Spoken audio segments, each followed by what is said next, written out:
اللہ الرحمن الرحیم، السلام علیکم۔ بزم سخن میں سہیل زرار خلش کا آداب قبول کیجیے۔ دوستو، ہمارے یہاں بہت بات ہوتی ہے، مختلف حوالوں سے ہم کوشش کرتے ہیں اپنے پروگرام میں بھی کہ تذکرہ کریں شاعری کا، ادب کا، صحافت کا، نئے موضوعات چنیں، کچھ نئی تخلیقات پر بات ہو، کچھ نئے کام پر بات ہو، لیکن ایسے مواقع کم ملتے ہیں کہ کوئی ایسی شخصیت ہمارے پروگرام میں آئے جو ان دونوں کا بھرپور احاطہ کر سکے۔ صحافت کس نہج پہ جا رہی ہے، کہاں سے شروع ہوئی، کہاں تک پہنچی، کیسے اچھے اچھے لوگ اس فیلڈ میں آئے، کیسے کیسے شاندار تخلیقات ہوئیں، کیسا کیسا کام ہوا، اور پھر وہ کہاں پہنچی اور آج کہاں پہنچ رہی ہے، آئندہ آگے کہاں پہنچ سکتی ہے، اس پر بھی بات کرنی تھی۔ تو میں نے سوچا کہ ایک ایسی شخصیت کو بلایا جائے جو صحافت پر بھی بات کر سکے، اور شاعری میں تو ظاہر ہے آپ جانتے ہی ہیں کہ وہ جو ان کا جو شعر اور وہ جو غزل جو مشہور ہے کہ بچھڑ محبتوں میں ہر ایک لمحہ وصال ہوگا، یہ طے ہوا تھا، بچھڑ کے بھی ایک دوسرے کا خیال ہوگا، یہ طے ہوا تھا۔ اس شاندار غزل کے خالق اور بہت اچھے صحافی، ٹی وی اینکر ہیں، آپ دیکھتے ہیں اخبار جہاں میں بھی ان کے کالم ماشاءاللہ چھپ رہے ہیں، اس پر بھی ان سے بات کرنی ہے۔ میرے بہت اچھے دوست ہیں، میرے رہبر اور رہنما ہیں، میں ہمیشہ ان سے سیکھتا ہوں، ہمیشہ ان سے بات کرتا ہوں، کیونکہ انہوں نے ہی سب سے پہلے یہاں ادبی پروگرامز کی اور جائزہ کے ذریعے سے اور مختلف لینا شروع کیا، مختلف سیاسی پہلوؤں پر بھی بات ہوئی، بہت سی چیزیں انہوں نے کی۔ میرے دوست فیضان عارف صاحب، السلام علیکم۔ وعلیکم السلام۔ فیضان بھائی کیسے ہیں آپ؟ ٹھیک ہیں؟ میں بالکل ٹھیک ہوں، خیریت سے ہوں۔ آپ نے جب میری تعریف کی تو مجھے صوفیہ کا وہ قول یاد آیا کہ جو ولی ہوتے ہیں انہیں دوسرے بھی ولی نظر آتے ہیں۔ آپ چونکہ خود اچھے ہیں تو اس لیے آپ نے میری اتنی اچھی باتیں، میں ہوں تو نہیں لیکن پھر بھی آپ نے تعریف کی، بہت بڑی مہربانی آپ کی عنایت، بہت محبت، آپ نے وقت دیا، آپ یہاں تشریف لائے، آپ سے بہت سی باتیں کرنی تھی۔ میں نے سوچا کہ ہم مختلف موضوعات میں جب ملتے ہیں تو بات کرتے ہی ہیں، تو کیوں نہ ہم ان باتوں سے، کیونکہ میں ان سے بہت سیکھتا ہوں، میں سمجھتا ہوں کہ جو آپ سے گفتگو ہوتی ہے، ہمیشہ میں تذکرہ کرتا ہوں آپ سے ملاقاتوں کا، اور فون پہ کی ہوئی باتوں کا بھی تذکرہ کرتا ہوں، اور فیس بک پہ بھی لگاتا ہوں، ادھر بھی بات کرتا ہوں، تو میں نے سوچا اس پہ بات کی جائے۔ تو ہم نے آج دو ٹاپک رکھے ہیں، ایک ہے صحافت اور ایک ہے شاعری، دونوں ہی سے آپ کا تعلق بہت گہرا ہے۔ اچھا، صحافت میں ہمارے یہاں بڑے عجیب قسم کے تصورات ہیں۔ ہم سمجھتے ہیں کہ یا تو ایک صحافی بس وہ ایک فلمی طرح کا صحافی ہوگا جو جناب تھیلا لٹکا کے ایک عجیب سے انداز میں گھوم رہا ہوگا، وہی اصل صحافی ہے، وہی صحیح خبر دے رہا ہوگا، وہ کبھی نہیں بکے گا، وہ کبھی نہیں جھکے گا۔ لیکن اس کے برعکس اگر کوئی سوٹ پینٹ پہن کے بہت اچھا ٹپ ٹاپ گاڑی میں گھوم رہا ہے اور صحافت کر رہا ہے تو یقیناً اس نے کہیں کچھ پیسے کھائے ہیں، یقیناً اس نے کہیں کچھ کیا ہے۔ یہ جو دوہرا معیار ہے صحافت کے حوالے سے، آپ کی میں اس پر رائے بھی جاننا چاہوں گا، اور میں چاہوں گا آپ سے کہ ایک عام نوجوان کو پتہ چلے، کیونکہ آپ صحافت کی تعلیم آپ نے باقاعدہ حاصل کی، آپ اس کو پڑھ کے آئے، کہ یہ صحافی بننا کیا ہوتا ہے، یہ صحافت ہوتی کیا ہے؟ دیکھیے، دنیا میں کوئی بھی پیشہ جو ہے نا، اس کا تربیت سے بڑا گہرا تعلق ہے۔ ایک زمانہ تھا کہ جو صحافت اور ادب جو ہے دونوں ایک ہی طرح کی چیزیں تھیں۔ فیض احمد فیض، احمد ندیم قاسمی، کتنے بڑے نام ہیں ہمارے اردو ادب کے۔ یہ لوگ صحافت کے بھی علمبردار تھے۔ فیض صاحب جو ہے پاکستان ٹائمز کے جو ہے وہ ایڈیٹر رہے، احمد ندیم قاسمی صاحب جو ہے وہ امروز کے ایڈیٹر رہے، اور مختلف رسائل کی انہوں نے جو ہے وہ ادارت کی۔ لیکن وقت گزرنے کے ساتھ ساتھ صحافت اور ادب یہ دو مختلف شعبے ہو گئے۔ جب سے صحافت جو ہے نا اس کا ادب سے تعلق ختم ہوا تو صحافت کا جو آج حال ہے وہ آپ دیکھ رہے ہیں۔ جہاں تک اس بات کا تعلق ہے کہ اب صحافی کے بارے میں یہ تاثر کہ صحافی جو ہے بلیک میلنگ ہی کریں گے، اس کا بنیادی سبب یہی ہے کہ اب اس کو پروفیشن کے طور پہ نہیں لیا جاتا، ایک پیشے کے طور پہ نہیں لیا جاتا۔ اب جس کا دل کرتا ہے وہ دعویٰ کر دیتا میں صحافی ہوں۔ اب دیکھیں نا، کوئی ڈاکٹر ہے، وہ ڈاکٹر جب 5 برس میڈیکل کالج میں رہے گا اور اس کے بعد وہ ہاؤس جاب کرے گا، اس کے بعد وہ اس کو ڈگری ملے گی، اس کے بعد وہ مستند ڈاکٹر کے طور پہ پریکٹس شروع کرے گا۔ اگر کوئی شخص جس کی کوئی تربیت نہیں ہے، یعنی ایک تو اس نے صحافت میں کوئی ڈگری نہیں لے رکھی، چلے ڈگری کو بھی چھوڑ دیتے ہیں، ڈگری میں نے ایم اے جرنلزم کیا تو مجھے یاد ہے 2 برس میں نے جب ایم اے جرنلزم تو سیکھا، لیکن بہت کم سیکھا۔ اصل تو جب آپ اپنے فیلڈ میں، اپنے شعبے میں عملی طور پہ کام کرتے ہیں تو وہاں سے سیکھتے ہیں. صحیح. لیکن یہ ہے کہ جب آپ کوئی ڈگری لیتے ہیں تو اس میں آپ کو ایڈیٹنگ سکھائی جاتی ہے, اس میں آپ کو رپورٹنگ سکھائی جاتی ہے, اس میں پبلک ریلیشن سکھائی جاتی ہے, اس کے اندر آپ کو انٹرنیشنل ریلیشنز کے حوالے سے کچھ نہ کچھ سبق, اس میں صحافتی زبان سکھائی جاتی ہے, صحافتی تاریخ کے بارے میں بتایا جاتا ہے.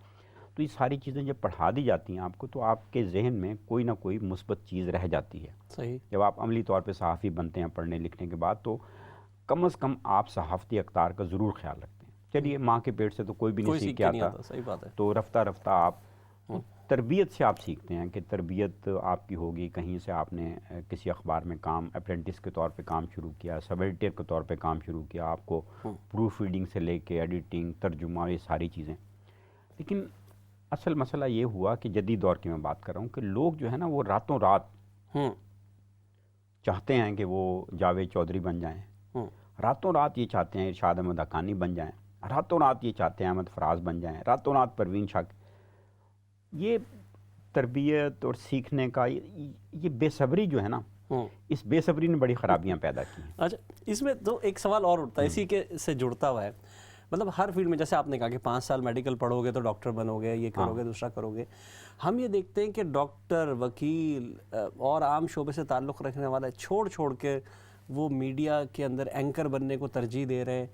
کیا وجہ ہے اس کی؟ پذیرائی بہت زیادہ ہو رہی ہے یا میرٹ ہی نہیں ہے, کوئی جو آ رہا ہے بن جا رہا ہے؟ دیکھیے ہمارے لوگوں میں نا جو شہرت کے حصول کی خواہش ہے وہ بڑی شدید ہے کہ میں پہچانا جاؤں, میری شہرت ہو جائے.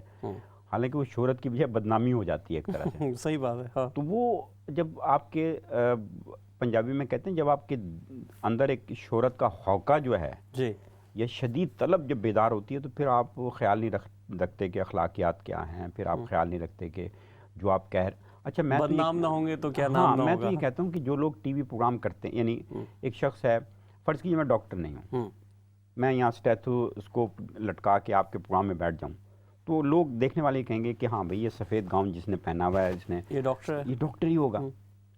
لیکن آپ جانتے ہیں, آپ میرے قریبی دوست ہیں, تو آپ کو پتہ ہے کہ میری میڈیکل کی تعلیم اور میری میڈیکل کی معلومات ہیں ہی نہیں بالکل. لیکن لوگ دیکھنے والے یہ سمجھیں گے یہ ڈاکٹر ہے. اگر کسی نے مجھ سے پوچھ لیا کہ بلڈ پریشر جو ہے کیسے چیک کرتے ہیں تو میری کلی کھل جائے گی ساری کی ساری.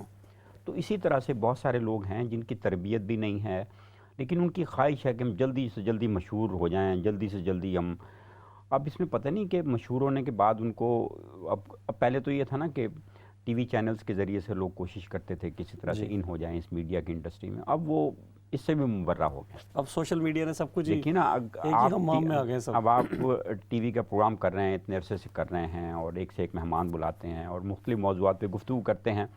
آپ کے پروگرام میں ایک تنوع ہے, لیکن اگر آپ یہ سوچیں کہ میں خود ٹی وی چینل کا مالک کیوں نہ بن جاؤں, یوٹیوب کے اوپر ایک ٹی وی چینل بنا کے جو ہے نا, اور میں 2000 لوگوں کو تو اس طرح یہ جو خواہشیں ہیں ان کی تو کوئی حد نہیں ہے. اصل میں یہ جو مشہور ہونے کی خواہش ہے اور مقبول ہونے کی خواہش ہے, نمایاں ہونے کی خواہش ہے, اس نے بہت ساری خرابیاں پیدا کی. اچھا, اب ایک بات کرتے ہیں, ہم تھوڑا پیچھے چلتے ہیں, ماضی کی طرف چلتے ہیں. جب الیکٹرانک میڈیا نہیں تھا, جب صرف پرنٹ میڈیا تھا, بڑی عزت تھی, لوگ صبح اخبار خریدتے تھے, جاتے تھے کہ بھئی فلاں صاحب کا کالم چھپے گا. عبد القادر حسن صاحب جو ہے, ارشاد احمد حقانی صاحب, بہت بڑے بڑے نام تھے جن کے کالم لوگ پڑھنے کے لیے بے چین رہتے تھے, اور اس سے تجزیہ ہوتا تھا آگے کی سیاست کس موڑ مڑ رہی ہے یا آگے کا جو حالات ہیں وہ کس طرف جا رہے ہیں, وہ ہم دیکھتے تھے. پھر ہم نے دیکھا کہ یہی بہت سے لوگ, جن میں سے ایک آدھ کا آپ نے نام بھی لیا, جو جاوید چودھری صاحب یا کامران خان صاحب یا اور بہت سے احباب جو بڑے اچھے اچھے لکھنے والے تھے, وہ اس کو چھوڑ چھاڑ کر وہ پرنٹ میڈیا سے الیکٹرانک میڈیا کی طرف آ گئے. تو رجحان بدلا, لیکن آپ سمجھتے ہیں کہ ان کے اس کام پہ جو وہ پہلے ایک خبر کی کھوج کرتے تھے, تلاش کرتے تھے, اب تو بہت بڑی ٹیم موجود ہے, وہ نکال کے لے آتی ہے, اس پہ کوئی فرق پڑا ہے یا وہ بہتری کی طرف آ رہا ہے؟ دیکھیے, میں جنرلی کہہ رہا ہوں, کسی کا نام نہیں لے رہا میں. بہت اچھا سوال ہے یہ, اور میں کوشش کروں گا کہ اس کا ٹو دی پوائنٹ جواب دینے کی کوشش کروں. لیکن جس طرح سے آپ نے کہا نا ماضی میں جائیں, تو اسی طرح سے جب ہم میں اس سوال کا جواب دینا چاہوں تو ہمیں تھوڑا سا اور طرح کے حالات کا بھی جائزہ لینا پڑے گا. دیکھیے, جب زوال آتا ہے نا قوموں پہ, تو یہ نہیں ہوتا کہ کسی ایک شعبے پہ زوال آئے گا. جب زوال کی ہوا چلتی ہے نا, تو اس زوال کی ہوا میں ڈاکٹرز بھی آ جاتے ہیں, سیاستدان بھی آ جاتے ہیں, مذہبی رہنما بھی آ جاتے ہیں, اور یعنی استاد بھی آ جاتے ہیں تو اور صحافی بھی آ جاتے ہیں. یہ کیسے ممکن ہے کہ آپ کسی ایسی قوم کا حصہ ہوں جو زوال پذیر ہو یا زوال کا شکار ہو، تو اس میں جو ہے نا باقی سب شعبے تو زوال کا شکار ہو جائے اور صحافت جو ہے وہ زوال کا شکار نہ ہو. ایسی ہی ہے جیسے نمکین چاول کی دیگ ہے، اس میں سارے چاول نمکین ہیں لیکن ایک چمچ آپ نکالیں تو وہ میٹھے چاولوں کا نکل آئے، ممکن ہی نہیں ہے. دیکھیں نا، اس ملک کے ججز نے، اس ملک کے سیاستدانوں نے، اس ملک کے استادوں نے، اس ملک کے وکیلوں نے، اس ملک کے منصفوں نے، اور بھی اسٹیبلشمنٹ بھی، اور جن کے میں نام نہیں لے سکا وہ بھی، آپ جب پاکستان چھوڑ کے آئے تھے یا میں پاکستان جب چھوڑ کے آیا تھا، یعنی ہم 3 دہائیوں پیچھے چلے جائیں، 30 برس پیچھے چلے جائیں، وہ پاکستان بہت اچھا تھا امن و امان کے حوالے سے، اور مہنگائی کے تناظر میں آپ دیکھیں تھے، اور زندگی سادہ بہت تھی. اب جو حالات ہو گئے ہیں، اب جو زوال کی ہوا چلی ہے، تو اس میں صحافی بھی اس کی لپیٹ میں آئے ہیں. اچھا، صحیح بات. صحافی بھی اس کی لپیٹ میں آئے ہیں، اور پہلے تو ظاہر ہے ایک روشن دان کھلا تھا، سارے اس روشن دان کی طرف دیکھتے تھے تازہ ہوا کے لیے. اب جگہ جگہ روشن دان کھلے ہوئے ہیں. پہلے ایک ہی ٹی وی چینل ہوتا تھا، پی ٹی وی، وہ جو خبریں سنا رہا ہے وہی واحد ذریعہ تھا، وہ جو ٹی وی ڈرامے دکھا رہا ہے وہی واحد ذریعہ تھا. پھر بے شمار ٹی وی چینل آ گئے، اور وہ ٹی وی چینل بھی پیچھے رہ گئے ہیں. اب تو ٹی وی چینل کے جو مختلف اینکرز ہیں، اب معلوم نہیں یہ اس پروگرام کو کتنے لوگ دیکھ رہے ہوں گے، لیکن جب یہ فیس بک پہ جائے گا، سوشل میڈیا کے ذریعے سے اس کے لنک آگے تک پہنچیں گے، تو ممکن ہے 4-5 گنا لوگ اس کو زیادہ دیکھیں گے. تو اچھا، پھر لوگوں نے اس میں سہولت بھی محسوس کی نا، کہ اب جتنے اینکر ہیں، جاوید چودھری ہے یا حامد میر ہے یا کامران خان ہیں یا اسی طرح کے اور جو مقبول ٹی وی پروگرام کرنے والے لوگ ہیں، تو جب تک ان کا TV programme social media پہ نہ آتا ان کو اطمینان نہیں ہوتا. ان کو پتہ ہے کہ اب اس ہمارے ٹی وی چینل کو تو لوڈ شیڈنگ ہو رہی ہے، کچھ ہو رہے لوگ نہیں دیکھ سکتے، لیکن سوشل میڈیا پہ پوری دنیا کے اندر جو ہے نا وہ دیکھنے والے. یعنی میں اخبار جہاں میں کالم لکھتا ہوں، جب وہ اخبار جہاں میں چھپتا ہے تو مجھے اس کا فیڈ بیک ملتا ہے لوگ مختلف شہروں سے، لیکن جیسے ہی وہ سوشل میڈیا پہ جاتا ہے تو وہ شہر چھوڑ کے مختلف دنیا کے حصے جو ہیں وہاں سے مجھے کچھ نہ کچھ. میرے ایک دوست ہیں، ڈاکٹر ہیں، وہ آسٹریلیا میں. مجھے جب پہلی دفعہ انہوں نے، تو میں نے کہا تم نے یہ کہا؟ اس نے کہا جی وہ سوشل میڈیا پہ کسی نے مجھے لنک بھیجا. تو دنیا بہت وسیع ہو گئی ہے. ایک اور بات بتا دوں اس میں، جو لوگ ٹی وی پروگرام کرتے ہیں نا، حضرت علی مرتضیٰ نے کہا تھا کہ بات کرو تاکہ پہچانے جاؤ. اب جہاں اچھی اور بری باتیں سوشل میڈیا سے جڑی ہوئی ہیں، اگر میں کوئی ٹی وی پروگرام کروں گا، میں کوئی کالم لکھوں گا، میں کوئی بات کہوں گا اور سوشل میڈیا پہ چلی جائے گی، یا تو میں اس سے ایکسپوز ہو جاؤں گا. اب مجھے لوگ سمجھ رہے ہیں فیضان صاحب تو جی بڑے زبردست قسم کے شاعر ہیں یا صحافی ہیں. جب میں کوئی شعر سناؤں گا، جب میری غزل کوئی لوگوں تک پہنچے گی یا میری گفتگو اب لوگوں تک پہنچے گی، تو اس سے وہ ساری کلئی کھل جائے گی. یا تو یہ ہے کہ آسمان سے میں کون کتنے پانی میں بات کرنے سے پتہ چلتا ہے. اب لوگ ایکسپوز ہو رہے ہیں. بہت سارے اب ایک صاحب تھے مجھے کہنے لگے کہ یار وہ میں نے ٹی وی چینل وہ اپنا شروع کیا، آپ اس کو سبسکرائب کریں. میں نے سبسکرائب کر دیا. بے شمار لوگ ہیں مجھے بھیجتے ہیں، میں سبسکرائب کر لیتا ہوں، اور ظاہر ہے پھر میں وہ دیکھتا بھی ہوں. تو اس کے بعد جو میرا تاثر تھا ان کا اس ٹی وی چینل کے شروع کرنے سے پہلے، میں نے کہا یار بہتر تھا یہ ٹی وی چینل نہ شروع کرتے، تو کم از کم ان کا ایک بھرم تو جو تھا. اچھا، اس پر میں آپ سے، کیونکہ اسی حوالے سے ہم شاعری پہ اگلے حصے میں جب بات کریں گے تو بات کریں گے، ایک تھوڑا سا دو منظر نامے ہیں میں پیش کرتا ہوں، آپ دیکھیے گا اپنے حساب سے اس میں جواب دینے کی کوشش کیجیے گا. ایک صاحب ہیں، وہ ٹریولر ہیں، وہ ساری دنیا میں انہوں نے ٹریول کیا، پاکستان آئے، پاکستان ٹریول کیا اور انہوں نے اسلام قبول کرا. اور انہوں نے کہا کہ بھائی آپ نے ساری دنیا ٹریول کیا، آپ نے پاکستان جا کے کیوں قبول کیا اسلام؟ انہوں نے کہا بھائی میں نے یہاں دیکھا کہ جب اذان دی جاتی ہے تو جس کا جی جاتا ہے وہ نماز پڑھنے جاتا ہے، جس کا جی جاتا ہے وہ نماز پڑھنے نہیں جاتا. یعنی کہ یہاں آزادی بہت ہے. یعنی کہ اگر زبان و بیان کے حوالے سے بات کی جائے، اپنی خود مختاری کے حوالے سے بات کی جائے تو بڑی آزادی ہے، اس لیے میں نے قبول کر لیا. ایک منظرنامہ یہ ہے. ایک منظرنامہ یہ ہے کہ ہم دیکھتے ہیں کہ نارتھ کوریا یا ترکمانستان میں وہاں انہوں نے ہر قسم کے اخبارات پہ، رسائل پہ، ٹی وی پہ بہت اچھی طرح پابندی لگائی ہوئی، اور وہ دنیا کے ترقی یافتہ ترین ممالک میں ان کا کہیں نہ کہیں شمار ہو رہا ہے، وہ ہر لحاظ سے ترقی بھی کر رہے ہیں. تو یہ دو منظرنامے، ایک طرف بالکل پابندیاں ہیں اور ایک طرف ایک شخص آ کے کہتا ہے کہ مجھے پاکستان میں بڑا اچھا لگا کیونکہ میں یہاں لگ رہا ہوں. تو آپ اس کو کیسے دیکھتے ہیں؟ مطلب یہ دونوں منظرنامے اپنی جگہ کہیں نہ کہیں موجود تو ہیں، آپ کیسے دیکھیں گے اس ساری چیز کو؟ دیکھیے، ابھی میں نے روشن دان کا حوالہ دیا. جتنا آسمان آپ کو اپنے حصے کے روشن دان سے نظر آتا ہے نا، تو آپ سمجھتے ہیں اتنا ہی آسمان ہے. ٹھیک ہے نا؟ تو یہ ٹھیک بھی ہے نا. اب دیکھیے میں آپ کو دیکھ رہا ہوں تو آپ کے پیچھے جو کچھ منظر مجھے نظر آ رہا ہے وہ آپ کو نہیں نظر آ رہا. آپ مجھے دیکھ رہے ہیں، میرے پس منظر میں جو کچھ ہے وہ آپ کو دکھائے، یعنی مجھے دکھائی نہیں دے رہا کہ میرے پیچھے کیا ہے. تو اسی طرح سے جو آدمی جتنا کچھ دیکھتا ہے اتنا ہی. ابھی رمضان، پچھلے رمضان کی بات ہے، کسی نے پوچھا کہ رمضان جو یہ مسلمان مناتے ہیں یا روزے رکھتے ہیں یہ کیا ریچول ہے، کیا یہ؟ انہوں نے کہا جی اس رمضان میں جو ہے نا، وہ غیر مسلم تھا جس نے سوال کیا، تو اس نے کہا جی ہم رمضان میں کم کھاتے ہیں، کم پانی بھی نہیں پیتے. اس دورانی سے اس دورانیے تک جو ہے دنیا کی بہت ساری جو آسائشیں سہولتیں ان سے بھی اجتناب کرتے ہیں، کوشش کرتے ہیں جھوٹ نہ بولیں، غیبت نہ کریں. اور یعنی تو انہوں نے کہا یار یہ تو، کہتے کتنے دن کے لیے؟ اس نے کہا جی 30 دن کے لیے. اس نے کہا یار آپ کا مذہب تو بہت اچھا ہے، آپ کو 30 دن کے لیے کام کرنے پڑتے ہیں اور ہمیں دیکھیں ہمیں 12 مہینے یہ کام کرنے پڑتے ہیں. کیا بات ہے. تو دیکھیے نا، دیکھنے کا انداز ہے. تو بے شمار مسلمان ہیں جو یعنی بے شمار لوگ ہیں جو مسلمان ہو جاتے ہیں. اور آپ کو پتہ ہے کہ بہت سارے لوگ ایسے ہیں جو نام کے مسلمان ہیں، بالکل عملی طور پہ آپ دیکھیں تو ان کی زندگی میں نبی کریم صلی اللہ علیہ وسلم نے جب نبوت کا اعلان کیا تو ان کی شہرت یہ تھی کہ آپ صلی اللہ علیہ وسلم جھوٹ نہیں بولتے، آپ امانت میں خیانت نہیں کرتے، بالکل آپ کسی کو تکلیف نہیں پہنچاتے، اور آپ کی جو شہرت تھی ایک بہترین اور کامل انسان کے طور پہ تھی. بالکل. اگر ہم مسلمانوں کی ان غیر مسلم معاشروں میں رہ کے یہ شہرت نہ ہو کہ ہم اچھے انسان ہیں، تو بتائیے کہ ہمارے مذہب کی طرف یا ہمارے دین کی طرف کون متوجہ ہوگا؟ بالکل صحیح کہا آپ نے. یعنی کہ اصل میں حوالہ یہ ہے کہ کون کس کو کس نظر سے دیکھ رہا ہے، یہ اصل چیز ہے، اور کون کس حوالے سے اس کو اپلائی کر رہا ہے. اچھا اس پہ تھوڑی سی اور بات کرتے ہیں آگے.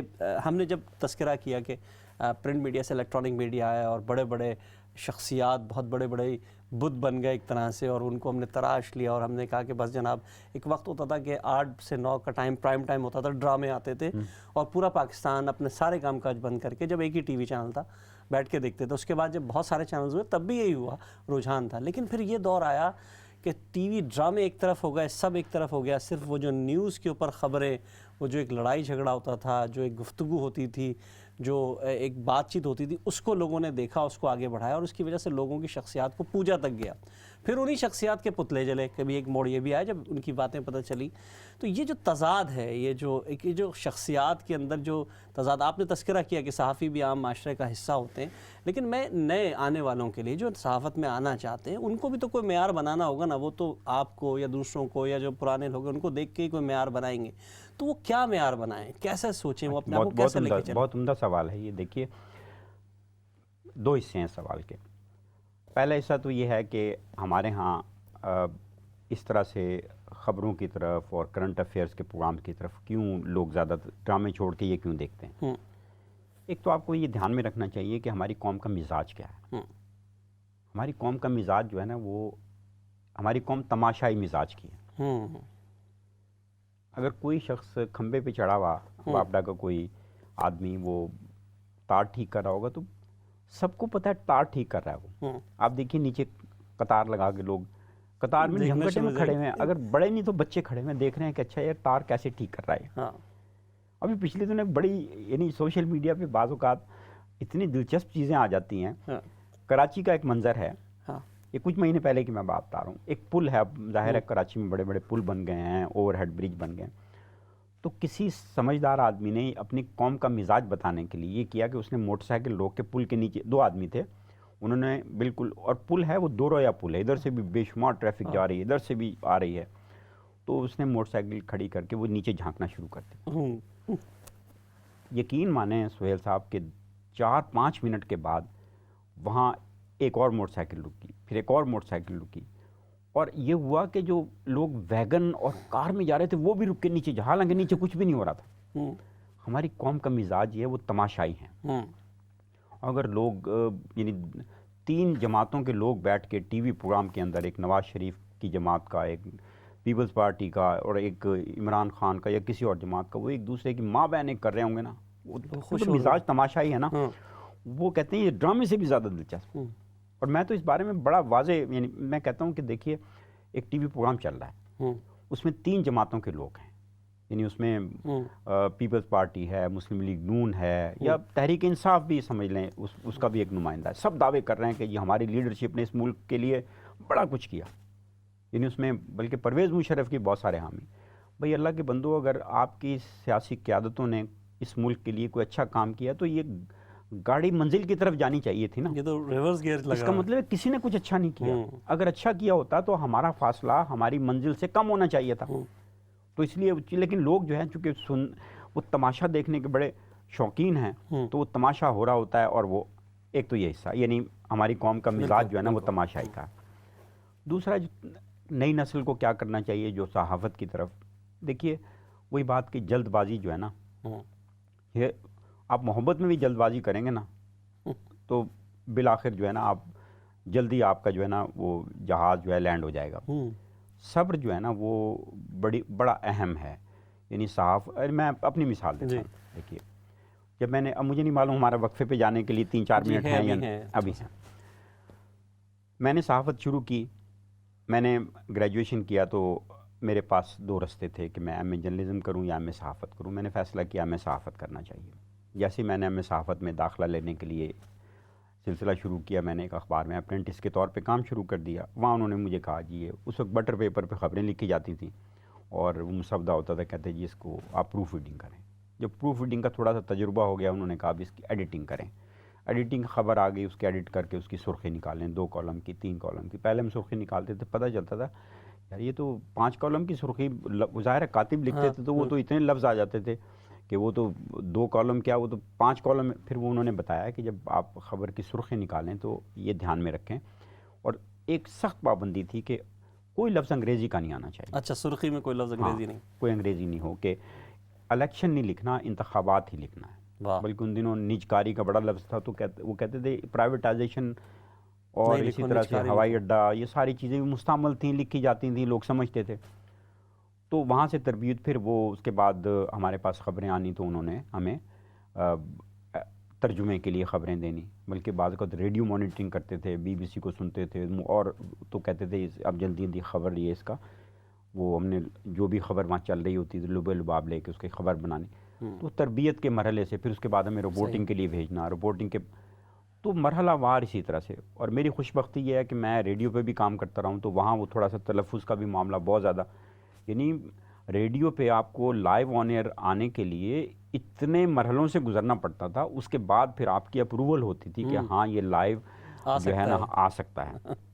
یعنی کسی شخص کا اگر تلفظ ٹھیک نہیں ہے یا آواز کا وہ معیار نہیں ہے، جو گرام نہیں ہے جو ریڈیو کے لیے چاہیے، تو بالکل اس کو تو لکیر پھیر دیتے تھے کہ یہ ریڈیو کے لیے اہل نہیں ہے۔ صحیح۔ تو اب وہ تربیت کے مرحلے سے گزر کے، اچھا پھر اس میں صبر بھی ہوتا تھا ہمیں، یعنی میں جب یونیورسٹی میگزین پروگرام کرتا تھا تو اس وقت بھی میرا آڈیشن ہو کے مجھے اپروو کر دیا تھا، لیکن مجھے اجازت نہیں تھی کہ میں لائیو پروگرام کروں۔ بتائیے، نہیں یہ معیار تھا نا، نہیں، کہتے تھے جب یہ آدمی ریکارڈڈ پروگرام کر لے گا اتنے، اور اس کے بعد اس کا وہ لہجہ ٹھیک ہو جائے گا، اس کا تلفظ ٹھیک ہو جائے گا، اس کی آواز اس سطح پہ پہنچ جائے گی جہاں ریڈیو سے لائیو پروگرام کرنے والے کی ہوتی ہے، کیونکہ ریڈیو میں آپ کو پتہ ہے سیکنڈز کا حساب رکھنا ہوتا ہے، ہر گھنٹے بعد خبریں چلنی ہیں، تو اگر فرض کیجئے کہ آپ کچھ 45 سیکنڈ پہلے پروگرام ختم ہو گیا تو اقوال زریں یا قائد اعظم کے فرمودات یا وہ آپ کو پورا حساب رکھنا ہوتا تھا اس کا۔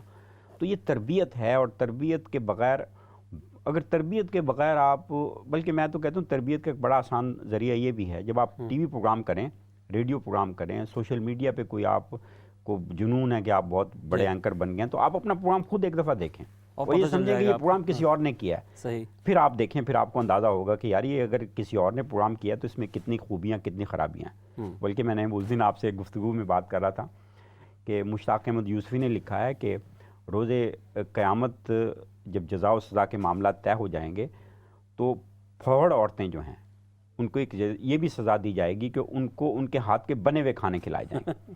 تو میرا خیال ہے یہ جو ٹی وی پروگرام کرنے والے ہیں، جو اینکر ہیں، تو ان کو بھی میرا خیال ہے ان کے پروگرام دکھائے جائیں گے سزا کے طور پہ۔ ہاں، کیا کرنا ہے، تو اس سے پہلے کہ اس سزا کے یعنی یہ سزا آپ کو دی جائے تو بہتر ہے کہ آپ سیکھیں، سمجھیں، اپنے پروگرام بیٹھ کے دیکھیں، یعنی فرض کیجیے آپ نے 10 پروگرام کیے ہیں اور 10 پروگرام آپ بیٹھ کے دیکھیں اور دیکھیں یہ سمجھیں کہ کسی اور نے کیے ہیں، پھر آپ کو اندازہ ہوگا کہ یہاں کہاں کہاں امپرومنٹ کی ضرورت ہے، کہاں کہاں اس کو بہتر بنانے کی ضرورت ہے۔ آپ نے بہت اچھی بات کی، خاص کر کے جو ہمارے نئے دیکھنے والے ہیں، جو صحافت کے میدان میں نوجوان آ رہے ہیں۔ بالکل میرے پاس 50 سیکنڈ ایک سوال پوچھنا چاہوں گا، یہ پہلے شین قاف درست کرائے جاتے تھے، اب تو غین اور خے اور قاف پتہ نہیں کیا کیا درست کرایا جا رہا ہے، اس کو کیسے 50 سیکنڈ میں کچھ جواب دیجیے اس کا؟ اپنے گھر میں ایک لغت لا کے رکھ لیں۔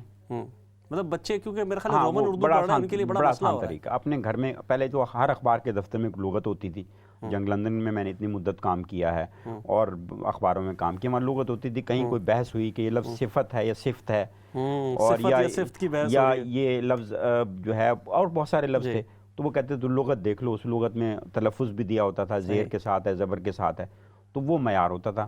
تو آپ اسی طرح سے جو لوگ ٹی وی پروگرام کرتے ہیں، کہیں کسی مغالطے کا شکار ہوں، انتظار نہ کریں کہ بھی کوئی آپ کو بتائے گا، آپ لغت رکھیں، اس میں دیکھ لیں، آپ اپنی تصحیح خود کر سکتے ہیں۔ بہت بہت شکریہ دوستو، ہماری شاندار گفتگو فیضان عارف بھائی سے جاری ہے، اگلا حصہ ضرور دیکھیے گا، وہ شاعری پر مشتمل ہوگا، بہت اچھی بات ہوگی۔ ایک چھوٹے سے بریک پہ جا رہے ہیں۔ السلام علیکم ورحمۃ اللہ وبرکاتہ۔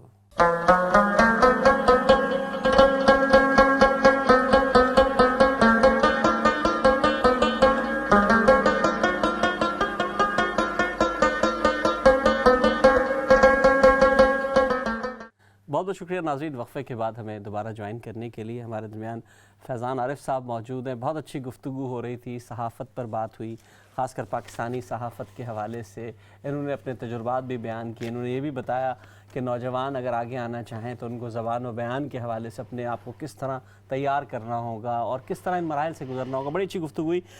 فیضان بھائی، اب ہم اپنے پروگرام کے دوسرے حصے کی طرف آتے ہیں۔ اب ہم صحافت پر بالکل بات نہیں کریں گے، اب ہم بات کریں گے شاعری پر۔ شاعری پر بات کرنے کے لیے میرے ذہن میں جو سب سے پہلا ایک نام آتا ہے، جو میں نے ہمیشہ سے بچپن سے جس کو ذہن میں تصور ہمیشہ میرے رہا ہے، جان ایلیا کے حوالے سے۔ جان بھائی نے ایک بڑی اچھی بات کہی کسی تقریب کے دوران، انہوں نے کہا کہ بہت سے ایسے لوگ پڑھ رہے ہیں جنہیں ابھی لکھ رہے ہیں، جنہیں ابھی پڑھنا چاہیے، یعنی کہ وہ جو لکھ رہے ہیں ان کو ابھی تو پڑھنا چاہیے، پہلے پڑھیں تو پھر لکھیں گے۔ لیکن میرا سوال یہاں دوسرا بنتا ہے، بہت سے ایسے لوگ مشاعرہ پڑھ رہے ہیں جنہیں ابھی تھوڑی کتابیں پڑھنی چاہیے، کچھ اور پڑھنا چاہیے، کچھ اور طرف جانا چاہیے۔ مشاعرہ پڑھنا تو ٹھیک ہے، پڑھ لیں گے، ایک وقت آئے گا پڑھ لیں گے۔ تو آپ کیا سمجھتے ہیں، مطلب ایک تو یہ جو دوڑ لگی ہوئی ہے کہ جناب فلاں مشاعرہ میں نے پڑھ لیا، اور آن لائن مشاعرہ نے تو اور سب کو ایک ہی گھاٹ پر لا کھڑا کیا ہے، تو اس کے بارے میں کیا کہیں گے آپ؟ بڑا عمدہ سوال ہے، اور یہ اس سوال کا جواب جو ہے نا ملٹی ڈائمینشنل، جسے انگریزی میں کہنا چاہیے، کہ کئی سمتیں ہیں اس کی۔ اصل میں ہو یہ رہا ہے، وہی بات ہے کہ نمود و نمائش کی جو خواہش ہے نا، یہ بہت شدت سے ہماری قوم کے اندر نا، اب لوگ دیکھیے، لوگوں نے یہ سمجھ لیا ہے کہ شاعری جو ہے نا یہ آسان ذریعہ پہچان ہے۔ خواتین نے بھی سمجھ لیا ہے، مردوں نے بھی سمجھ لیا، اور ان کو اندازہ نہیں ہے کہ یہ جو شاعری ہے یہ تو اللہ کی ودیعت کردہ جو ہے نا ایک نعمت ہے، یہ جس کو مل جائے اسی کو ملتی ہے، صحیح۔ اور جس کو نہیں ملی، اب مثال کے طور پہ میں کن رس نہیں ہوں، یعنی مجھے میوزک یا موسیقی کے بارے میں بہت، کوئی کتنا اچھا گا رہا ہو میں اسے محظوظ تو ہو لیتا ہوں، لیکن مجھے بالکل نہیں پتہ یہ سر میں گا رہا ہے یا نہیں گا رہا ہے، کیونکہ یہ اللہ آپ کو ودیعت کرتا ہے کہ آپ کوئی بھی شعبہ، کوئی فن جو ہے نا وہ آپ کو، یعنی گدڑی میں ایسے سے لال پیدا ہو جاتے ہیں۔ آپ دیکھیے فٹ بال کا، آپ دیکھیں ایسے ایسے کھلاڑی ہیں جنہوں نے زندگی کے اندر کبھی یہ سوچا بھی نہیں تھا کہ وہ فٹ بال کے کھلاڑی بنیں گے، لیکن دیکھنے والوں نے دیکھا کہ یار اس کے پاؤں کے اندر ایک خاص سکل موجود ہے، یہ تو بہترین کھلاڑی، اور وہ دنیا میں کہاں سے کہاں پہنچے۔ اسی طرح سے کوئی بھی شعبہ ہو، کوئی بھی فن ہو، یہ اللہ کی طرف سے ودیعت کیا ہوا ہے۔ بے شک، بالکل۔ اگر میں یہ چاہوں کہ میں فرض کیجئے میں چاہوں کہ میں بہت اچھا جو ہے نا وہ سولسٹر بن جاؤں، یا میں بہت اچھا سیاستدان بن جاؤں، یا بہت اچھا ڈاکٹر بن جاؤں، میرے اندر وہ اہلیت قدرت نے نہیں ڈالی، صحیح، میں وہ نہیں بن سکتا، میں جو بن سکتا تھا وہ میں بن گیا ہوں۔ صحیح بات۔ اچھا، اب لوگوں نے یہ سمجھ لیا کہ یار شاعری جو ہے نا یہ بڑا آسان ذریعہ اظہار ہے، مشاعروں میں جاؤ۔ اچھا، حالانکہ شاعری آسان ذریعہ اظہار بھی ہے اور آسان ذریعہ پہچان بھی ہے، لیکن آپ کے اندر وہ شاعری کی اہلیت ضرور ہونی چاہیے۔ اور شاعری یہ نہیں ہے کہ آپ نے شعر لکھے اور آپ ایک دم سے احمد فراز بن گئے، اس کے لیے وہی بات، ایک تربیت کا عمل بھی ہے، سیکھنے کا عمل بھی ہے، مطالعہ بھی ہے اس کے اندر بہت۔ تو جو شخص پڑھتا نہیں ہے، بلکہ صحافت میں بھی ایک زمانہ تھا کہ لوگ، اب برطانیہ میں بھی آپ دیکھیں جتنے صحافی ہیں جو انگریزی صحافت کے ساتھ وابستہ ہیں، ایک سے ایک جو لیٹسٹ کتاب آتی ہے، چاہے وہ باراک اوباما نے لکھی ہو، چاہے وہ ٹونی بلیئر کی بایوگرافی ہو یا کسی کی، وہ پڑھتے ضرور ہیں تاکہ ان کو پتہ ہو کہ کل کو یہ معلومات ہمارے کام آئیں گی۔ پڑھنے کا رجحان کم ہو گیا، پڑھنے کا رجحان کم ہو، اور شاعروں میں مجھے یہ سمجھ نہیں آتی کہ اگر شاعر فرض کیجئے کہ اگر آپ نے ہمارے چلیں کلاسک کو تو چھوڑ دیں، عصر حاضر کے جو شاعر ہیں، فیض صاحب کے بعد کے جو شاعر ہیں، ان کو اگر آپ نے نہیں پڑھا اور آپ کہہ رہے ہیں کہ میں نے بڑا کمال کا شعر کہہ دیا، تو پتہ چلے یہ تو 365 دفعہ لوگوں نے اس مضمون پہ اس سے اچھے اچھے شعر کہہ رکھے ہیں، کہہ چکے ہیں۔ ہاں بالکل۔ شاعری پڑھنے کا سب سے بڑا فائدہ یہ ہے کہ ایک تو آپ بری شاعری کرنے سے بچ جاتے ہیں، اور دوسرا فائدہ یہ ہے کہ کم از کم آپ کو یہ خیال رہتا ہے کہ نہیں یار یہ بات اس سے بہتر انداز میں پہلے کہی جا چکی ہے۔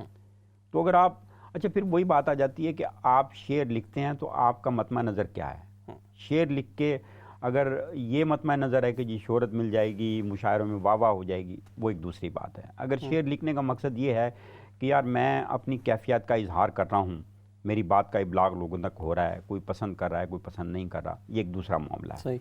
میں جب شعر لکھتا ہوں تو میرے پیش نظر یہ بات تھوڑی ہوتی ہے کہ بھئی یہ مشاعروں میں اس کی واہ واہ ہوگی، یا شعر لکھے جا رہے ہیں، آپ سمجھ رہے ہیں کہ آپ اپنا مافی الضمیر بیان کر رہے ہیں۔ اچھا، ہم دیکھتے ہیں آج کی دنیا میں سوشل میڈیا کا ہم جس کا تذکرہ بار بار کر رہے ہیں، اس پر روزانہ ہم لوگ کہتے ہیں بھائی بک پڑھنے کی ضرورت نہیں ہے، میں تو سوشل میڈیا روز پڑھ رہا ہوں نا، روزانہ میں اس پہ اشعار پڑھ رہا ہوں، مختلف لوگوں کو فالو کر رہا ہوں، تو کوئی نئی کتاب سے تو دور ہو گئے نا ہم۔ کتاب فزیکلی کتاب اٹھا کے پڑھنا، اس کے صفحات پلٹنا، اس کی خوشبو سونگھنا، وہ ایک الگ لطف ہوا کرتا تھا کتاب کا۔ وہ اب ہمارے یہاں سجی ہوئی تو ہیں الماریوں میں بڑی خوبصورتی سے، لیکن ہم اس کو پڑھ نہیں رہے، اس سے تو ہم دور ہو رہے ہیں، اور اس کی وجہ بھی آپ نے بیان کی۔ میں ایک سوال دوسری طرف لے کر آتا ہوں۔ سوال میں یہ کرنا چاہتا تھا، آپ سے پہلے بھی بات ہوئی، آپ نے کہا کہ اچھا شعر جو ہوتا ہے وہ دیوار پھاڑ کر، چھت پھاڑ کر، کہیں سے بھی نکل کر آپ تک پہنچ جائے گا۔ اس کا ثبوت میں آپ کو دیتا ہوں۔ پچھلے دنوں ہم عقیل دانش صاحب اور کئی لوگ ہم بریڈ فورڈ جا رہے تھے، راستے میں تذکرہ ہوا، کسی پہ بات ہوئی، تو مجھے ایک بچہ یاد آیا، حذیفہ ہارون، پاکستان میں کراچی میں، کوئی 15 سال کی عمر ہے اس کی۔ اس کے کچھ اشعار میں فیس بک سے دیکھ کے پڑھا تھا، یہ لوگ اتنا خوش ہوئے، سینئر بیٹھے تھے ہمارے، کہ یار فون ملاؤ اس بچے سے بات کراؤ، یعنی کہ وہ پاکستان میں بیٹھا ہے، رات کے کوئی 10 بج رہے ہوں گے، اس سے ہم نے بات کی اور اس کو خوش ہوا، وہ نہ صرف خوش ہوا بلکہ اس کا حوصلہ بڑھا۔ تو آپ اب بھی یہ سمجھتے ہیں کہ اچھا شعر جو ہے اس بھری بھری دنیا کے باوجود بھی کہیں نہ کہیں سے نکل کے آ جائے گا، منوا لے گا اپنے آپ کو؟ دیکھیے سچائی جو ہے نا، ہر دور میں سچائی ہی رہے گی۔ اگر آپ یہ سمجھیں نا کہ یہ ساری دھول مٹی اڑ رہی ہے، اس دھول مٹی میں جو چیزیں پس منظر میں چلی گئی ہیں وہ کبھی نمایاں نہیں ہوں گی، ایسا نہیں ہے۔ جو سچ ہے وہ تو سچ ہے۔ میں نے شاید پہلے بھی آپ سے گفتگو میں ایک دفعہ کہا تھا کہ ہیرا جو ہے نا گرد میں دبا رہے نا، وہ ہیرا ہی رہے گا، اور دھول آسمانوں میں پہنچ جائے تو وہ دھول ہی رہے گی، ہیرا تو نہیں بنے گی۔ صحیح بات۔ یہ قدرت کا دیکھیے نا، ہم جس طرح مرضی چیزوں کو انٹرپریٹ کریں، لیکن قدرت کے اپنے بھی اصول ہیں، قدرت کے اپنے بھی ضابطے ہیں، قدرت کا یہ اپنا نظام چل رہا ہے، اور قدرت کے نظام کے اندر جو سچائی ہے وہ تو اٹل ہے نا۔ بے شک بے شک۔ ہاں، زندہ ہمیشہ شعر ہی رہتا ہے، زندہ ہمیشہ شعر ہی رہتا ہے۔ آپ یہ دیکھیے نا کہ سبط علی صبا کو لوگ ابھی تک ایک شعر کی وجہ سے یاد رکھتے ہیں، دیوار کیا گری میرے خستہ مکان کی، لوگوں نے میرے صحن میں رستے بنا لیے۔ اب اس زمانے میں تو آپ دیکھیے کہ کوئی سوشل میڈیا نہیں تھا، کوئی کچھ بھی نہیں تھا، کروں گا کیا جو محبت میں ہو گیا ناکام، آپ سے گزری مجھے تو اور کوئی کام بھی نہیں، مجھے تو اور کوئی کام بھی نہیں آتا۔ یہ جو شعر ہیں، بتائیے غلام محمد قاصر نے کوئی سوشل میڈیا پہ جا کے یہ تھوڑی ہے کہ بھی اپنے شعروں کی تشہیر کی تھی، یا یہ کہ نیرنگی سیاست دوران تو دیکھیے منزل انہیں ملی جو شریک سفر نہ پس منظر بھی آپ نے کچھ بیان کیا تھا۔ محسن، یعنی میں مثال یہ دے رہا ہوں کہ زندہ شعر ہی رہ جاتا۔ ہاں صحیح بات۔ ورنہ ایسے ایسے لوگ آئے، ایسے ایسے لوگ چلے گئے۔ آپ کا کیا خیال ہے کہ غالب کے زمانے میں، آپ کا کیا خیال ہے کہ اقبال کے زمانے میں، آپ کا کیا خیال ہے کہ فیض کے زمانے میں، آپ کا کیا خیال ہے کہ فراز کے زمانے میں اور شاعر نہیں تھے؟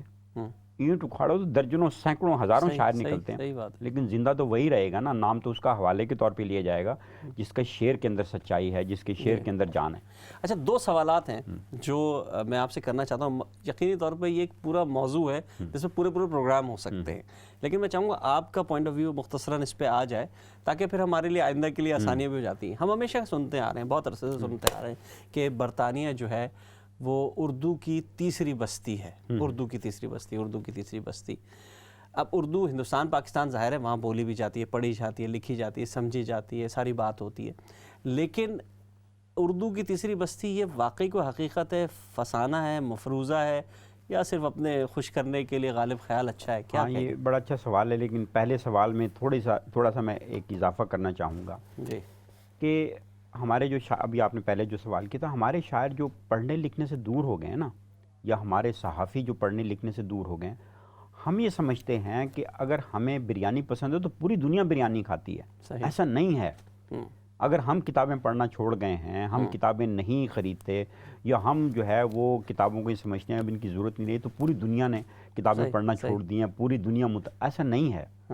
کتابیں برطانیہ کے اندر ہر صحافی، برطانیہ کے اندر ہر ادیب، برطانیہ کے اندر ہر پڑھا لکھا آدمی کتابیں منگواتا ہے امیزون سے، پڑھتا ہے. اور وہ ایسا نہیں ہے کہ مطلب ہم نے کوئی کام کرنا چھوڑ دیا تو پوری دنیا جو ہے نا اس کام کو کرنا چھوڑ گئی. اچھا، اب میں آتا ہوں دوسرے سوال کا جواب لوں گا، لیکن میرے ساتھ کچھ ایک دو کالر ذہن سے بھی بات کر لیتے ہیں. جی السلام علیکم. السلام علیکم. وعلیکم السلام. جی نجمہ عثمان بول رہی ہوں. نجمہ آپا کیسی ہیں آپ؟ ٹھیک ہے، خیریت سے؟ الحمدللہ الحمدللہ. آج آپ نے واقعی کمال کر دکھایا ہے سہیل، کہ فیضان عارف کو آپ نے بلایا ہے، اور اتنا عمدہ موضوع ہے جدید اردو صحافت و شاعری. فیضان بہت کم آتے ہیں پروگراموں میں مجھے پتا ہے، لیکن ماشاءاللہ ماشاءاللہ ان کی صحافت پہ تو بڑی اچھی بات ہوئی. لیکن شاعری بھی دیکھیے نا، چھوٹی بہر میں کیا خوبصورت غزلیں کہتے ہیں. اور جو آپ کی بات چیت ہو رہی ہے نا، میں کہہ رہی ہوں اس میں کوئی کال نہیں آئے تو اچھا ہے، کیونکہ بہت یعنی مفید گفتگو ہو رہی ہے شاعری کے حوالے سے. اور اس میں ابھی اگر کھل کر فیضان بات کریں گے تو بہت سی باتیں سامنے آئیں گی. بس میں مبارکباد دینا چاہتی ہوں فیضان کو بھی، اور آپ کو بھی، اور آپ کی تمام ٹیم کو بھی. اور میں یہ چاہ رہی تھی کہ یہ گفتگو جاری رہے، کہ میں بولوں گی تو اس کا کوئی فائدہ نہیں، ہم سننا چاہ رہے ہیں. بہت شکریہ. انشاءاللہ آپ کو ضرور آپ کو اچھی اچھی باتیں سننے کو ملیں گی. ہاں بہت فیضان، بہت بہت مبارک ہو، انشاءاللہ بات ہوگی آپ سے. بہت شکریہ، بہت شکریہ. ہمارے ساتھ ایک اور کالر بھی ہیں، ان کو بھی لیتے ہیں. السلام علیکم.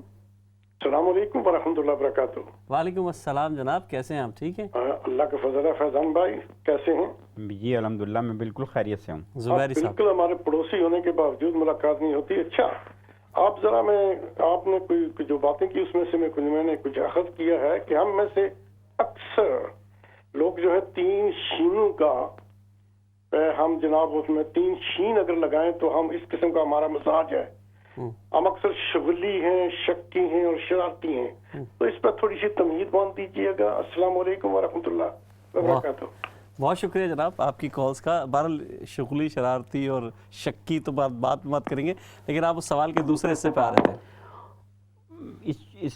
زبیر صاحب ہمارے بڑے محترم ہیں. ایک زمانے میں ان سے ہماری جب میں جنگ میں کام کرتا تھا ان سے ہماری بڑی گفتگو رہتی تھی. اب بلکہ میں آپ سے نمبر لوں گا ان کا، ان سے انشاءاللہ دوبارہ رابطہ بحال ہوگا. وہی بات ہے کہ ہم چونکہ ہماری زندگی میں منافقت بہت ہے، اور ہم منافقت کی وجہ سے ظاہر ہے جھوٹ بھی بولتے ہیں. مثال کے طور پہ میں اب انہوں نے کہا نا کہ ہم شکی بہت ہیں. اگر کوئی شخص میرے پاس آیا وہ کہے کہ یار میں ٹریفک بڑی تھی، میں لیٹ ہو گیا، ٹرین نہیں ملی، میں 100% پہ یقین کرتا ہوں کہ یہ 100% سچ کہہ رہا ہے. کئی میرے دوست ہیں وہ جینونلی کسی کو ٹریفک میں تاخیر ہو گئی، یا جینونلی کسی کو ٹرین میں کی وجہ سے وہ کہتے ہیں جھوٹ بول رہا ہے. انسان جیسا خود ہوتا ہے نا دوسرے کو ویسے سمجھتا ہے. تو باقی شغلی ہونا وہ میں نے بتایا کہ ہماری زندگی جو ہے نا وہ تماشائیوں، ہمارا مزاج تماشائیوں والا ہے. ہمارا سوال تھا یعنی تیسری اردو کا تیسرا مرکز جو ہے نا، میرا خیال ہے اس کو اس زمانے میں اردو کا تیسرا مرکز کہا گیا جب یہاں پر اردو مرکز قائم تھا. اچھا، میرا اپنا ذاتی خیال ہے. میں اس وقت یہاں نہیں تھا، میں 1993 میں یہاں آیا. تو اس کا سبب یہ تھا کہ اتنے بڑے بڑے اور ایسے شاندار ادیب شاعر یہاں موجود تھے جن کا میں بہت مداح ہوں. مشتاق احمد یوسفی صاحب یہاں تھے، فیض صاحب. میری بڑی حسرت رہی کہ میں فیض صاحب سے ملتا. میری بڑی حسرت رہی کہ میری ملاقات پروین شاکر سے ہوتی. یہ کہ اتنے پڑھے لکھے لوگ تھے. اچھا، شاعروں سے ملنے سے زیادہ مجھے پڑھے لکھے لوگوں سے ملنے کا بڑا اشتیاق بھی رہتا ہے اور مجھے خوشی بھی ہوتی ہے. خورشید رضوی صاحب یہاں تشریف لاتے ہیں، بہت پڑھے لکھے آدمی ہیں. ڈاکٹر جاوید شیخ صاحب کے ہاں تشریف لاتے ہیں پورا دن کے لیے. میرا دل کرتا ہے میں پورا دن ان کے بعد بیٹھا رہا ہوں اور میں ان کی گفتگو سنتا رہا ہوں. کیا بات ہے. افتخار عارف صاحب آتے ہیں تو میں ان کی گفتگو، یعنی میں کوشش کرتا ہوں کہ صرف ان کی بات سنی جائے. صحیح. عموماً یہ ہوتا ہے ہمارے ہاں جب لوگ کسی بڑے ادیب شاعر سے ملتے ہیں, کسی پڑھے لکھے آدمی سے ملتے ہیں, تو کوشش کرتے ہیں کہ ان کو ثابت کریں کہ ہم بھی چھوٹے دانشور نہیں ہیں. میں کوشش کرتا ہوں کہ بھائی ان سے گفتگو, کیونکہ یہ وہ لوگ ہیں, ایک تو انہوں نے اتنا بڑا ادب تخلیق کیا ہے, اور دوسرا یہ کہ واقعی دیکھیں نا, ایک لمحے کے لیے آپ سوچیں امجد اسلام امجد صاحب, اگر ان کی صرف تخلیقات رکھی جائیں, انہوں نے جو ڈرامے لکھے ہیں, جو شاعری کی ہے, وہ تو ساری زندگی آدمی لگا رہا ہے. میں اگر سوچتا ہوں کہ یار اتنا کچھ لکھ لینا اور اتنا معیاری لکھ لینا, یہ ہر ایک کے بس کی بات نہیں ہوتی. یہ تو اللہ کی طرف سے منتخب لوگ ہیں. مستنصر حسین تارڑ صاحب ہیں جیسے, کیا بات ہے. دیکھیے نا, جن لوگوں نے اتنا شاندار ادب تخلیق کیا, جنہوں نے اتنی اچھی اچھی چیزیں لکھی, تو ان کی تو بات سنی جانی چاہیے. میری عبداللہ حسین صاحب سے ملاقات ہوئی جب انہوں نے نادار لوگ ناول لکھا, تو مجھے ثاقب فاروقی صاحب کی سفارش پہ ان سے, اسٹیون ایج میں رہتے تھے, میں پورا دن ان کے ساتھ گزار کے آیا. تو کہنے لگے انٹرویو نہیں دینا. اچھا. تو بات چیت کر لو. میں نے بات چیت شروع کی, سارا دن ان کے ساتھ میں نے گپ شپ لگائی, انہوں نے مجھے کافی شافی پلائی. تو کہنے لگے بدماش تم نے تو باتوں میں انٹرویو لے لیا. وہ انٹرویو چھپا, میں جنگ میں کام کرتا تھا ان دنوں, پاکستان میں ہر جگہ وہ انٹرویو, بڑا اس کا چرچا ہوا. اچھا, کبھی کبھی میں سوچتا ہوں, آپ بھی ٹی وی پروگرام کرتے ہیں, میں بھی کرتا رہا ہوں, کرتا بھی ہوں, انٹرویو بھی کرتا ہوں, تو کبھی کبھی سوچتا ہوں کہ اس سارے عرصے میں صحافتی زندگی کے اندر میں نے کیا کوئی کمال کا کام کیا. 2000 انٹرویو کر لینا, 50 انٹرویو کر لینا, 100, یہ کوئی آپ نے کوالٹی کا کون سا. میں کبھی کبھی اگر میں سوچتا ہوں کہ میں نے جو اچھے انٹرویوز کیے ہیں, میں نے قتیل شفائی صاحب کا ایک انٹرویو کیا, ایسا شاندار. احمد فراز صاحب کا ایک انٹرویو میں نے کیا, اور وہ یہ, اچھا وہ میں نہیں کہہ رہا, وہ انٹرویو جہاں جہاں ریپروڈیوس ہوئے, بالکل بالکل, جن لوگوں نے ایم اے کرنے کے لیے, جنہوں نے پی ایچ ڈی کرنے کے لیے, ایم فل کرنے کے لیے, تو وہ یقین کریں پاکستان سے مجھے فون کرتے رہے کہ یار وہ آپ نے انٹرویو کیا تھا عبداللہ حسین کا, وہ انٹرویو کہیں سے مل سکتا ہے, وہ کہیں سے, وہ جو ہے احمد فراز صاحب کا, اب آپ نے بہت طویل انٹرویو تو سنا, آپ کی کتاب آؤٹ آف پرنٹ ہے, وہ کامیاب لوگ, اس میں وہ انٹرویو شامل ہے. تو میں سمجھتا ہوں یہ, اور واقعی یہ آپ کے لیے کمائی ہے. فراز صاحب نے مجھے کہا کہ یار یہ گفتگو تمہارے ساتھ جو میں کروں, میں نے اس سے پہلے کبھی نہیں کی. تو یہ جو چیزیں ہیں, جو ابھی تک, جو باتیں ابھی تک نہیں کہی گئیں اور وہ آپ نے کہلوا لی ہیں, تو سمجھیے کہ آپ نے کامیاب انٹرویو کر لیا.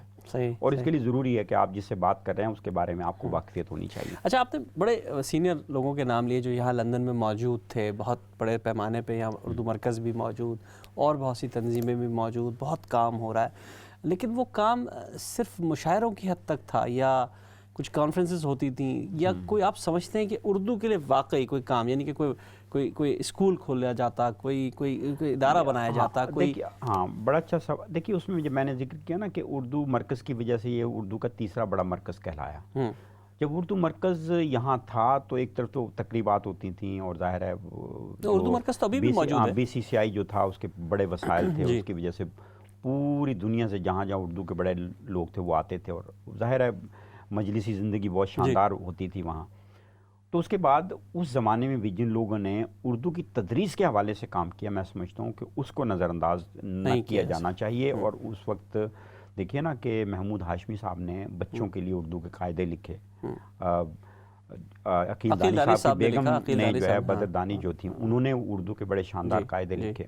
رضا علی عابدی صاحب نے بڑے بڑا کام کیا. یہ مجھے یاد ہے, رضا علی عابدی صاحب کے تصویری قاعدے آئے تو میں دیکھتا تھا, اتنے شاندار اس میں وہ ہوئی تھی مصوری کہ بچے اس کو پڑھ کے بڑا لہک کے پڑھتے تھے. اور یہ جو بچوں کے لیے کام ہوا ہے نا, یہ کام ہے جس کی توقیر کی جانی چاہیے, اور جو واقعی کام ہے. باقی یہ تقریبات اسی کے طفیل بہت سے لوگ نکل گئے. آج بہت سے لوگ ایسے سامنے جو کہتے ہیں کہ ہم نے اردو پڑھی ہے.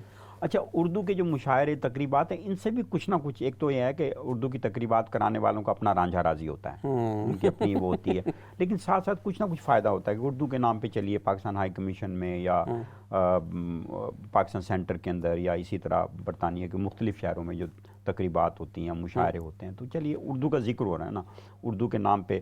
اب لیکن یہ ہے کہ وہ امیگرینٹس اور سینئر لوگوں کی تعداد جیسے جیسے کم ہوتی جا رہی ہے, تو وہ اب آنے والے دنوں میں معلوم نہیں کیا ہوگا, لیکن اردو بولی کے طور پہ زندہ رہے گی. جیسے پچھلے پروگرام میں بھی ہم نے کہا تھا, زبان کے طور پہ مجھے نہیں معلوم اس کا مستقبل کیا ہے. پچھلے پروگرام میں ہم نے اور بھی بہت سے تذکرے کیے تھے, آپ نے عروج پہ بڑی اچھی مثال دی تھی, بات ہوئی تھی ہماری. ہمارا ایک سوال اور ہے جو آج کے حوالے سے بہت امپورٹنٹ سوال ہے. میں سمجھتا ہوں ساتھیوں سب کا سوال ہے یہ, اور آپ سب مجھ سے سمیت یہ سوال فیضان بھائی سے پوچھ رہے ہیں. فیضان بھائی، ایک شاعر جو ہے اس کی شاعری یا تو فیس بک پہ نظر آئے گی، مشاعروں میں نظر آئے گی، کوئی نئی کتاب آئے گی تو نظر آئے گی، ورنہ آج کے دور میں ایک شاعر جس سے محبت کرتے ہیں لوگ، جس کی شاعری پڑھنا چاہتے ہیں، اسے کہاں ڈھونڈیں؟ اور اس کا نام اگر فیضان عارف ہو تو کہاں ڈھونڈیں اس کو؟ میری شاعری کہیں کہیں موجود ہے، نہیں وہ تو موجود ہے نا، نیا تو ہم نے کچھ بہت عرصے سے کچھ نہیں دیکھا.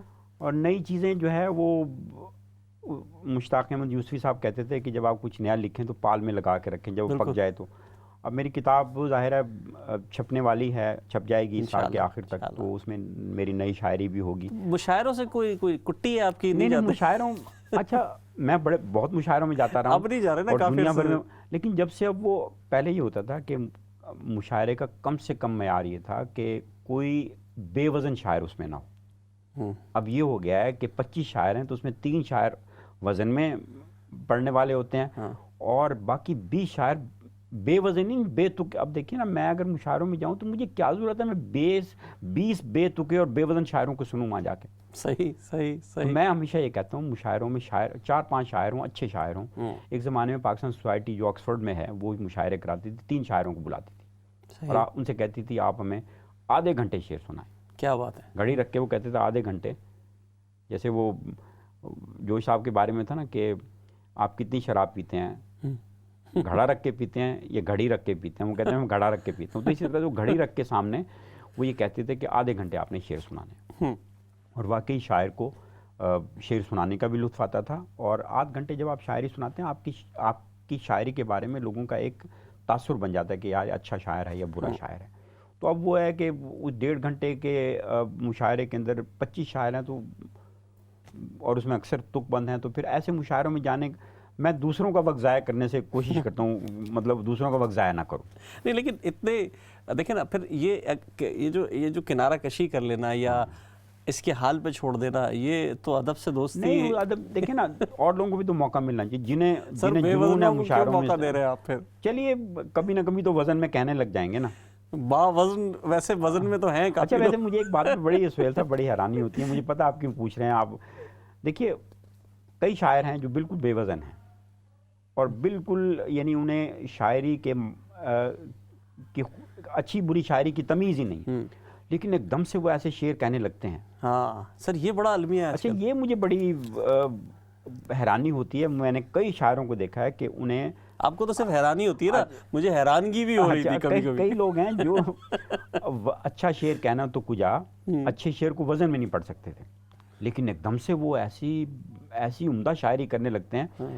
تو ایسی ہے جیسے کہ غیب سے مضامی آ جاتے ہوں گے نا سر. ایسی ہے جیسے کسی افرو کیریبین سیاہ فام کے گھر میں گورا بچہ پیدا ہو جائے اچانک، تو آپ نہ ماں باپ سے پوچھ سکتے ہیں یہ کہاں سے آیا ہے کس طرح. تو یہ اسی طرح کی حیرانی مجھے ہوتی ہے. سر اس پہ ایک اور چیز ہو رہی ہے کہ افرو کیریبین کا گورا بچہ پیدا ہو رہا ہے اور اس پہ پی ایچ ڈی بھی ہو رہا ہے آج کل. تو یہ ہو رہا ہے. دیکھیے میں نے اب پہلے بہت سارے لوگ ہوتے تھے وہ شعر سننے کے لیے مشاعروں میں پچھلی نشستوں میں بیٹھتے تھے، پھر وہ آگے کی نشستوں پہ آ گئے، پھر انہوں نے کہا ہمیں بھی شاعر کے طور پہ آپ مدعو کریں. اچھا. اور اب وہ جب شاعر کے طور پہ متعارف ہو گئے، اب کہتے ہیں ہم مہمان خصوصی اور صدر سے کم پہ تو راضی نہیں ہیں، اب بتائیے آپ کیا کریں گے. تو وہاں مجھے کیا ضرورت ہے کہ میں ان کی صدارت یا مہمان خصوصی ہونے کو خراب کروں. اچھا مطلب یہ ایک چیز، سوری ایک سوال بیچ میں آ گئی. یہ ہم دیکھ رہے ہیں بڑا کامن، ہم دیکھ رہے ہیں کہ آج کل ایک بہار آئی ہوئی ہے بڑی بڑی یونیورسٹیز میں اور چھوٹی چھوٹی یونیورسٹیز میں بھی، کہ مختلف لوگوں پر جو ابھی بہرحال مختلف کلام ان کے سامنے آئے ہیں، ان کے اوپر پی ایچ ڈیز ہو رہے ہیں، ان پہ ایم فلز ہو رہے ہیں. تو یہ ہو رہے ہیں، کروائے جا رہے ہیں، کیا ہو رہا ہے؟ کئی پروفیسر ہیں جو غیر ملکی دوروں پہ نکلتے ہیں اور جو دوسرے درجے کے شاعر ہیں ان سے رابطے میں رہتے ہیں. اگر ان کی کتاب چھپی ہے تو تب انہیں یہ جو ہے وہ کسی مغالطے میں مبتلا کر کے، تو آپ تو کمال ہیں، بس اب آپ پاکستان آئیں، میں ہم آپ پہ ایم فل کروا کے یا تھیسس کروا کے.